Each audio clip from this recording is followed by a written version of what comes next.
Hey, how you doing? This is John, and welcome to John's Long Box. Today we're looking at Xenozoic Tales. This is number 14. This is $2.95. This is by Mark Schultz, by Kitchen Sink Comics, and I forget exactly what year this was. I think this was 1991. This, unfortunately, was the last issue of Xenozoic Tales. And as you can see, they were capitalizing on the popularity that some of the reprints were coming out already. And I think at this point they had a cartoon called Cadillacs and Dinosaurs, so they put this down the side.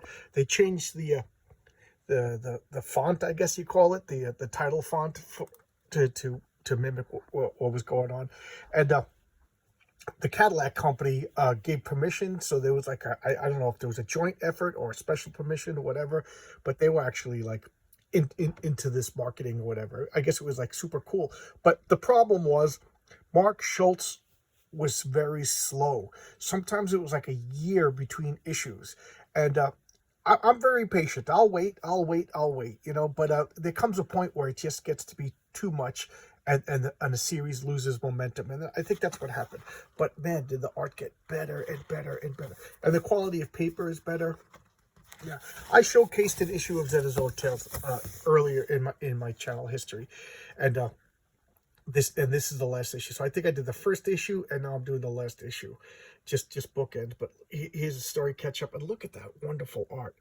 I said it before, and I'll say it again, and I'll say it again in another couple of months, but I'm sure I'll say it every couple of months. But Mark Schultz, to me, is like the closest to like Will Eisner, and I know Will Eisner's comics, the Spirit, was originally in color, but I first discovered it by the Kitchen Sink reprints, and it was in black and white. So to me, this gives me a Will Eisner Spirit look. And just look at this. And he was very slow, but look at the detail, so amazing. And yeah, this was 96. What did I say? Yeah, 96. Did I say 91? Okay, yeah, I'm crazy. So it took him 10 years to do 14 issues. Okay, so you can see why the comic, I don't want to say bombed, because it still has a hardcore following. And, okay, so what is it about, for those of you who didn't see my other video? This is the Xenozoic Age. In 1990s, keep in mind this started in like 1986, and it's like an alternative history. So in the 1990s, the cracks began to form in the climate started to collapse, and the elites, the Alex Jones elites, they went and they hid in private bunker and stuff like that with enough food, and they waited it out. And after about 500 years, I mean, literally, they said that the surface of the earth started to boil, and everything was killed. Billions of people died, and all life on earth died. And it took about 500 years before people ventured out from their bunkers, and what they saw was the world was transformed. Like, monuments were gone, some buildings were gone, geomasses were shifted. The climate was different. It was warmer, it was hotter, I imagine, because of all these swamps everywhere, giant insects, and dinosaurs. So, like, every extinct animal came back. And the weird thing is, all the animals that were alive at the time kind of died out, except for like horses and stuff like that. There's a little bit of like wiggle room and things like that. So, and what we had was old blood mechanics, practitioners of the Mechana Vitae. It was like a religion that developed around machine maintenance, and not only like machine maintenance and mechanical rebuilding stuff, but it also like harmony with it. So it's like a mechanical environmentalism is the only way to describe it. And Jack Tenrak is their priest. It took me about 10 issues to read this before I realized that Jack Tenrak was a priest in D&D terms. If you played, if you turn this into a mix of like Gamma World and Dungeons & Dragons, Jack Tenrak, that's him right there, he would be a priest. And she's another old blood mechanic, a practitioner of the Mechana Vital. I think I thought I saw it in one of these word balloons. But that's their religion. And they have to maintain a balance between industry and the environment. Otherwise, another catastrophe will occur. And it just got better. At first, it was just like standalone little stories, and almost like with no continuity. It was just like every episode was like a self-contained little bottle. But now it's a long story, and I just think it got so much better and better and better. Okay, so I'm flipping the pages, and I'm not really talking about it. I'm talking about the comic in general. So now let's talk. So what's going on in this story? Jack Tenrack was chased out of town. He was chased out of the city in the sea, which is the remains of Manhattan. So there's some skyscrapers left, and the coast is like far away. So it's not just like the East River and the Hudson River. It's more like large bays. And for whatever reason, these prehistoric sharks patrol the waters, and like pterodactyls patrol this. So it's difficult to get from the city by the sea to the mainland. And Jack Tenrack lives in the mainland, and he has like a machine shop where he restores old Cadillacs and stuff like that. So that's cool cars, dinosaurs. How can you not like the series? And this is Hannah Dundee. She's a scientist from Wassoon, which is old Washington, D.C. And, of course, nobody likes politicians, so nobody likes the people from Wassoon. And she came there to study what's going on. And it turns out she's on, like, a spy mission. Big reveal there. And she figuratively and literally hooks up with Jack Tenrack. And, they become an item. And she's starting to doubt, like, her place in all of this political intrigue. She legitimately loves him, and Jack begrudgingly loves her. He's supposed to be the hard-boiled guy, but he's a soft interior. So they're in love, and he actually misses her, and they save each other. She's quite capable, and he's quite capable. He gets wounded, she saves her. She's stung and poisoned, and he saved. They're a pretty interesting couple. I like them. They're one of my favorite couples in comic books, and they miss each other when they're not away. And, they don't care who knows it. They're pretty, I don't know, blatant about... just look at that panel. That is such an amazing panel. You'd think you'd see like that in an old 40. But this was 1996. I know I'm going to sound like an old-timer, but look at this panel. You don't see artwork that detailed anymore. Look at that. Mark Schultz took forever to do an issue, but man, you cannot argue with these results. So anyway, I got distracted by this wonderful art. Look at this freaking page. Hardly any words. The storytelling is amazing. You know what's going on. Okay, so what's going on? He didn't want people poaching. He didn't want, oil rigs to be built up, because that's what caused the catastrophe in the first place. Is he right? We don't know. The story got canceled mid-story. The comic got canceled mid-story, so we don't know that. But Jack Tenrack is always right, so who knows? And other people wanted him out of the town because he was causing problems. Rich people wanted him out because they couldn't. Some of them had legitimate concerns. They wanted to clear the forests and make farms, stuff like that. It's like, Jack, you're feeding yourself, but I got kids and stuff like that. So it's not just like Snidely Whiplash, curl your nose mustache villains that are plaguing him. It was like some real world politics, and I like that. So they chased him out of town. His main enemy became the governor, and now he's going down to Wassoon with no place else to go. And then he finds this is just all political intrigue.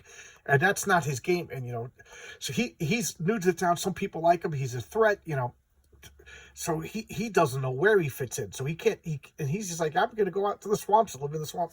And then they find out that one of the hunters, they captured what they call a cog spider.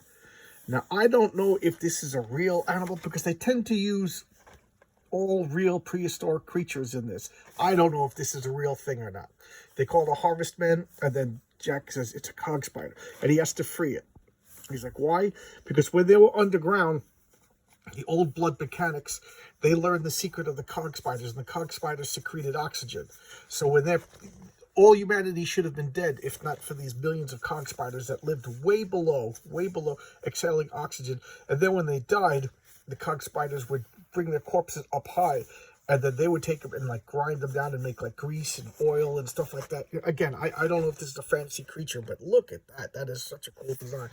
So he's like, we got to, they're sacred. We got to release them. And the people are like, no, we're going to study this, and we're going to, typical short-sightedness.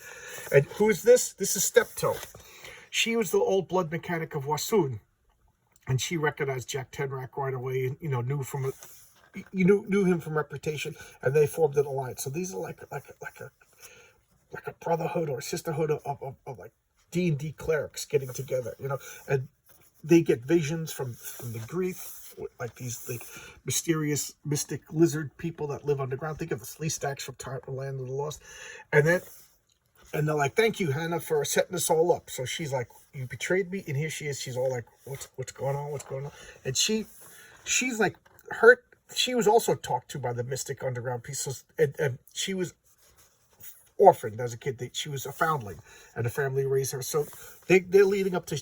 I bet you she has like old mechanic blood running through her veins, and she's communicating with this cog spider, and then she redeems herself by turning on the people who capture them, and firing out the gun, and sets it up so that they can release the cog spider. I don't know. I love this story, and here the cog spider comes out. Look at that. Look at this.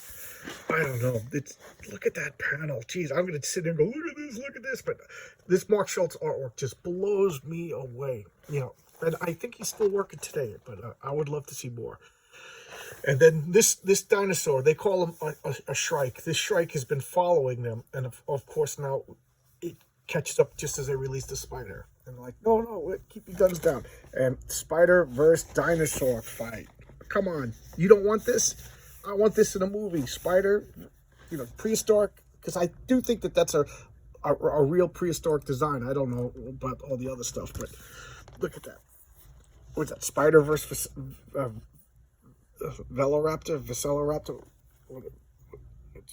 Just, I love it.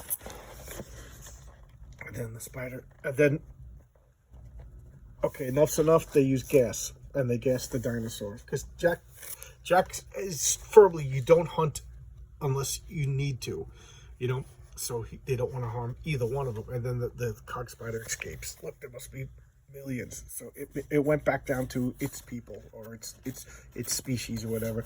And, the guy who set up the trap, it turns out that he didn't authorize it. Jack Tinrek, he is respected by some of the higher-ups in Wassoon, so he can't talk about this betrayal. And then we have this weird thing where he's looking at, I don't understand this panel. Did he commune with the lizard person? Did he transform into a lizard person? Did the lizard person communicate with him? And then, she's over there, and it's like, what's going on? And next issue, Low Road Home. But there's no more next issue. And then Steve Stiles did a backup. And this is like what's going on back in the city by the sea. This is one of the Terhoons. The terrible Terhoons were like Jack's nemesis. And there was 3 brothers and a mother, and one by one, either Jack killed them or they killed themselves through stupidity while hunting Jack. And this guy's just like, everything's great. Jack's out of here, and I can go hunting, and blah, blah, blah. And that's what Jack was always fighting with, because they were poachers. And again, you don't kill animals unless you need to, out of necessity for survival and stuff like that. So they were just trophy hunters, or they would kill like Tyrannosaurus Rexes and sell their organs to people who believed they had mystic powers and stuff like that. So now he comes to the market, and he finds out that all of his trouble is nothing. He's like, what do you mean? Well, now that Jack's gone, everybody's hunting there's so much supply, demand is only so much, and so all the prices are low. He's like, what? And then these guys like, hey, now that Jack's gone, hunting is legal. Let me see your license. You got to have your license. He's like, what are you talking about license? He goes, once a month, you give 10% of your money over to the government to get the stamp up to date. And he's like, what is going on? So he's going to talk to the new governor. And this is my favorite line in the entire series, and it wasn't even written by Mark Schultz. Guy goes, you can't come here without proper authorization. He goes, authorize my fist. I think I want a t-shirt of that panel. Authorize my fist. Oh man, I wish I was young and in a punk band again. That would be a great punk. Authorize my fist! So here he goes. Meeting up everybody. And they restrict the governor's bodyguards meet him, and there's the governor, the new, I forgot her name. Yeah, Wilhelmina Scharnhorst. She's the main villain of the cartoon. Didn't make sense, because when I saw the cartoon, I didn't get up to her in the comics yet. So, and she looks at him and ignores him. And he realizes his family, friends' connection with her doesn't mean crap in the New World Order. So he does what he has to do, and he joins the resistance. And he's just like, she's going to wish Jack Tenrek was calling the shots. Now, them were the good old days. So, ta-da! You get what you wanted, and what you want stinks. Look, I just love his artwork. I kind of like get obsessed with comics, and this is the comic I've been obsessed with. It's kind of hard to get, and there you go. So 14 issues. I got all 14 issues. You could get the collected editions pretty easy. I just found out that there's 9 issues from Topps Comics that weren't written by Schultz, weren't drawn by Schultz, but they were authorized by Schultz, and they're new material. So I just ordered them on my comic shop, so I'll get 9 more stories set in the Xenozoic Tales, but unfortunately not by Mark. I'm a big fan. I'm really, really enjoying his stuff. So there you go. Bookends. I did the first issue. I did the last issue. The end of an era. It's kind of bittersweet because, you know, I've had Xenozoic Tales #1 for years and years and years, and I read it years ago and forgot all about it. And I don't know what made me think of it again. And then I got all 14 issues. It took me a while to get all 14 issues. Sat down and read them, and then it turned out that I was missing their first appearance in Death Rattle #8. So then I had to get Death Rattle #8. But I like tracking down old comics. Okay, thanks a lot, guys. I'll see you tomorrow. Again, it's taken hours to upload videos. I don't know what's going on with my internet over here. Things are crazy. But thanks you so much, guys. I appreciate the views. I appreciate you take time out of your busy day to watch my videos. It means the world to me. Thanks a lot, everybody. See you tomorrow.